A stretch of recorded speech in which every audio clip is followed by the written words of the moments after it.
Salah satu saham perbankan yang berpotensi untuk turnaround adalah saham Bank Pembangunan Daerah Jawa Barat dan Banten (TBK) dengan kode tikernya BJBR. Setelah memang kalau melihat dari kinerjanya 2 tahun terakhir mengalami penurunan, sempat ada di tertingginya kemarin di tahun 2022 sempat menyentuh 2,3 triliun laba bersih dalam setahun. Namun masuk di 2023 dia turun ke 1,7 triliun, bahkan di 2024 secara annualized-nya dia malah masih turun ke 1,5 triliun. Setelah diterpa dengan berbagai sentimen-sentimen negatif ya berkaitan dari eksternal yang kita tahu juga di mana banyak sekali outflow asing yang keluar di saham-saham perbankan Indonesia, yang dimana kita tahu untuk BJBR ini juga sudah dikeluarkan ya dari indeks saham MSCI, dan tentunya ini juga membuat pergerakan harga saham dari BJBR ini terus mengalami penurunan dan tidak berhenti sampai di situ. Kita tahu juga sekarang lagi ramai diberitakan berkaitan dengan kasus korupsi di Bank BJBR ini. Inilah yang kemudian membawa pergerakan harga sahamnya terus mengalami penurunan. Kalau kita melihat ya dalam 1 tahun terakhir dia turun 34,45%. Kalau dalam 3 tahun terakhir dia turun 45,07%. Bahkan kalau kita tarik lebih jauh lagi di 5 tahun terakhir, kita lihat dia pernah ada di all time high-nya di 1.700. Maka kalau dihitung dengan harga sekarang ini, secara BJBR ini sudah koreksi di kisaran 50-an, bahkan mendekati 60%. Maka sebenarnya saham ini boleh dibilang berpotensi untuk turnaround ya. Turnaround ya berkaitan dengan kinerjanya yang harapannya di tahun 2025 ini setelah kasus terbongkar, apalagi juga banyak investor yang mulai mengapresiasi saham BJBR ini setelah ada gubernur baru yang terpilih, yang membuat ya banyak investor menaruh banyak harapan lah untuk gubernur yang baru ini bisa membenahi BJBR ini dan tentunya ke depan bisa menghasilkan laba bersih yang lebih tinggi lagi. Karena kalau kita lihat ya dari salah satu stream yang ada di sini, mungkin bisa Anda cek lagi kebenarannya ya dari apa yang disampaikan ini. Ini ada linknya di bawah di mana diringkas bahwa anggaran dana iklan di TV sebesar 41 M yang dibelanjakan hanya 37 M. Kemudian media massa TV hanya menerima iklan 9 miliar. Ya, ini hasil penyelidikan. Sehingga ya setidaknya ada selisih sekitar 28,2 miliar.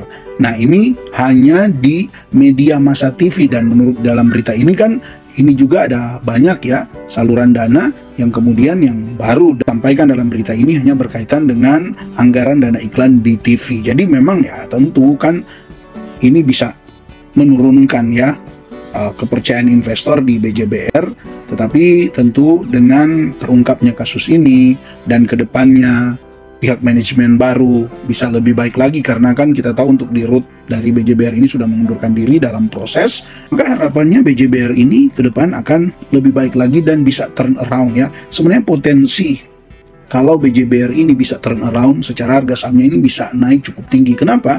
Karena selain di harga sekarang ini sudah tergolong cukup murah, BJBR juga dikenal dengan salah satu saham yang rutin membagikan dividen dengan dividen yield yang cukup tinggi ya. Sobat investor, kalau kita lihat dari histori pembagian dividen dari BJBR ini, maka bisa Anda lihat di sini ya. Kita cek di key stats-nya, kemudian kita masuk di bagian bawah ini ada dividen. Nah, ini dividen history, di mana kita lihat di tahun 2023 di bulan April BJBR membagikan dividen per share-nya 95. Bahkan di 2022 ketika laba bersihnya naik cukup tinggi, dia membagikan 104. Nah, kalau kita hitung ya sobat investor, kita lihat dari EPS-nya sekarang ini, maka secara EPS-nya kan memang mengalami penurunan ya dari 169 ke 147.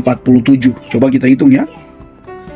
Dari 169 dia turun ke 147, sekalipun ini memang baru di annualize ya. Bisa jadi turun lebih dalam, tetapi bisa jadi dia naik. Tapi setidaknya kita ambil saja dulu dari data ini bahwa ternyata dia kan minusnya itu 13% ya sobat investor. untuk EPS-nya ternyata dia minus 13%. Nah, sekarang kita tahu tadi kita sudah lihat ya, dividen yang dibagikan tahun lalu itu ada di 95.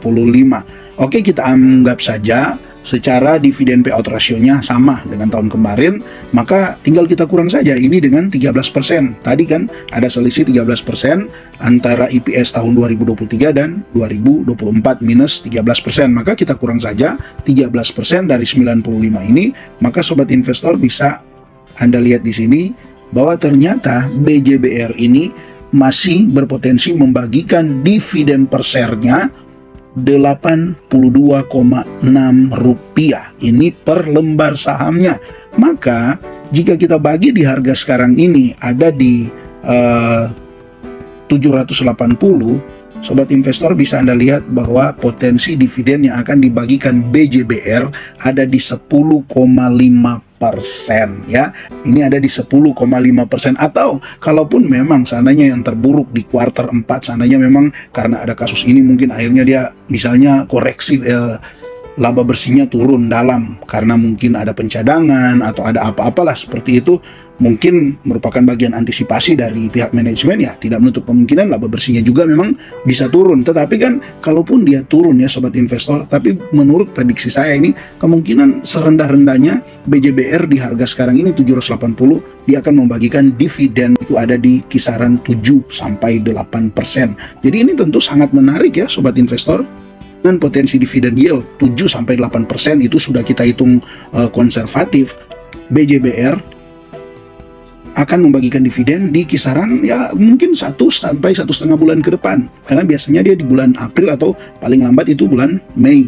Jadi masih ada kesempatan bagus untuk bisa masuk di BJBR di momen sekarang ini yang secara memang kinerjanya menurun, juga banyak sentimen negatif, tetapi berpeluang untuk kinerjanya ini berbalik arah, turn around menjadi lebih baik di tahun 2025, dan dibarengi dengan harga sahamnya sudah koreksi cukup dalam di kisaran 50 sampai mendekati mungkin 60% ini, maka kan ada besar kemungkinan dia ini akan turn around di tahun 2025 ini ya. Tentu ini jadi sangat menarik sobat investor untuk Anda bisa mulai melirik saham BJBR ini. Nah, kita akan coba lihat dari analisis yang ada ya sobat investor. Kita akan menarik itu dalam 10 tahun.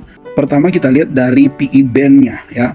PE band standar deviasinya, kalau sobat investor bisa lihat di sini, dia cuman sedikit ya, sedikit lebih di atas dari saat koreksi di COVID kemarin. Jadi jika kita melihat dari PE standar deviasi ya, sudah kurang lebih di harga COVID kemarin ya, cuma sedikit lebih tinggi ketika ada di COVID kemarin ini dari PE band-nya. Jadi apakah BJBR sekarang ini menarik ya, tentu semua kembali kepada Anda. Anda tinggal melakukan analisa secara mandiri, karena jika juga melihat dari valuasi yang ada untuk BJBR di harga sekarang ini, bisa Anda lihat untuk current PE ratio annualized-nya ada di 5,29, dan secara untuk price to book value-nya sudah di 0,51.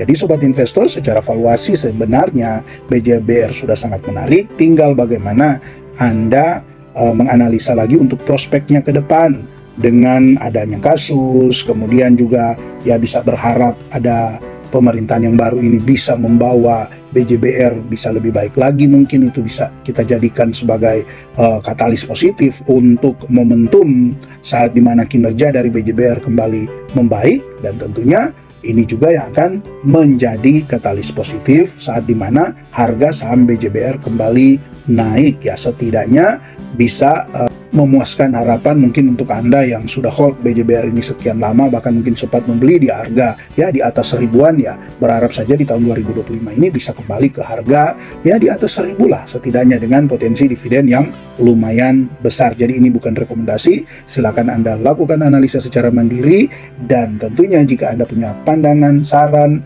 ataupun mungkin kritik berkaitan dengan topik ini, silakan Anda tulis di kolom komentar. Tetap semangat investasi dan salam IHSG, investor harus selalu gembira.